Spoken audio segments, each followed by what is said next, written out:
Welcome back to my kitchen, my keto kitchen, Judy's Keto Kitchen, and it's Memorial Day weekend. So today I'm making baby back ribs. I am using my rib rub, which I'll link to, and my rib rub has paprika, salt, chili powder, cumin, mustard powder, cayenne. So that's how it's a little, you can put as much cayenne as you want in it. And then I have my tangy barbecue sauce. Oh, this is so good. It's good on burgers. It's good on chicken. It's going to be great on these baby backs. And this has diced tomatoes, Worcestershire sauce, garlic powder, apple cider vinegar, chili powder, and some more cayenne. Again, as much or as little cayenne as you want. I will link to the recipes in the description. So I have here about 7 pounds of baby back ribs. Everyone says that there's this thing called silver skin or something, and they always tell it's suggested you remove it. I can't always remove it, so I wasn't going to, and I thought, well, if I can, I'll show you how to do it. And you just pull this little layer off the back. Again, it's on the back, so it's not imperative that you remove it. If you can't remove it, don't worry. I don't always remove it, and it's kind of hard to, there you go, that's it. So that's the silver removed. Now I need to clean off my hands. What you can do is sometimes I used to have an electric smoker, and to put it in the smoker I'd have to cut these in half.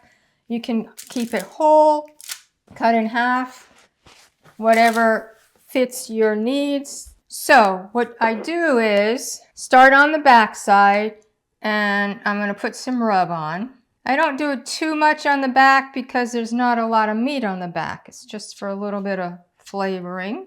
And then I'm just going to, rub it in, then flip them over. I'm not cutting any fat off. I'm just keeping the ribs as they are.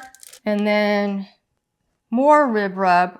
And this is where it's going to get into the meat more, because this is the meaty side, so you can put a little more. I always keep, woo, that was a little too much. I always keep a jar of rib rub ready. It's good for chicken also, not just ribs, because I'm pouring this with my left hand, and my left hand's not as good as my right hand. So you just make sure it's all covered with the rib rub. Now sometimes I do this part the night before, and I keep it in the refrigerator so that the rib rub really, the meat gets a lot of the rib rub. That's a lot. Now if you don't like barbecue sauce on your ribs, you don't have to add the tangy barbecue sauce. You can just keep the rib rub. So what I'm going to do is let this sit for a few hours, and then I will put it in the oven. It's good to cook these slow. If you have a smoker, it would be great to use the smoker. So I'm going to cook this slow at 250 Fahrenheit.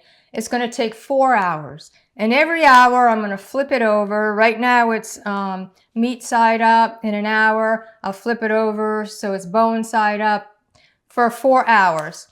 And the last 15 minutes, if you want to put barbecue sauce, you put some barbecue sauce and let it cook for another 15 minutes. And you have nice, tender ribs. So I'm going to let this for a couple hours just with the rib rub. And then I'm going to put it in a 250-degree oven for 4 hours, flipping every hour. So after the 4 hours, I'll be back to show you what it looks like. Okay, well, the ribs have been in for 4 hours, and I know the lighting is all wrong because I want you to be able to see the ribs. And it's been such a busy day. I made 6 batches of pesto, 5 are in the freezer. I made lemon curd because yesterday I made limoncello, which will be ready about July 7th. Had all this lemon juice, so I made lemon curd. But I also want to mention my Precision PSMF cookbook is now available on Amazon. And no, the ribs are not PSMF compliant, but the cookbook are for other days. Okay, so these are the ribs after 4 hours. Now, if you don't like barbecue sauce, then it's done and you're ready. But I made a double batch of my tangy barbecue sauce, and I am going to put some on. Pour it into a dish. Trying to be careful and not get this hot pan on my bare arms. So I'm just rubbing the barbecue sauce on. And I'm just going to do lightly because I don't like a lot of barbecue sauce. I will have the barbecue sauce in a dish while we're eating the ribs in case Carl or I feel like having more barbecue sauce. So this is enough barbecue sauce. Have it all over it. Now we're going to put it back in the oven for 15 minutes. And after 15 minutes, we're going to try it. So I'll be back. The ribs are out. Hopefully they're not too hot.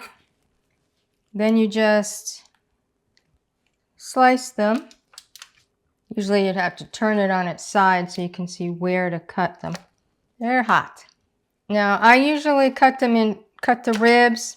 You could give a chunk and let people do the ribs on their own.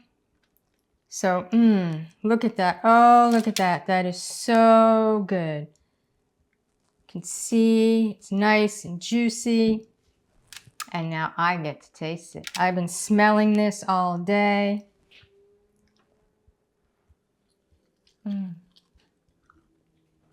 It's fall off the bone good. You can add more barbecue sauce if you like. It is so nice and tender and juicy. A great dinner tonight.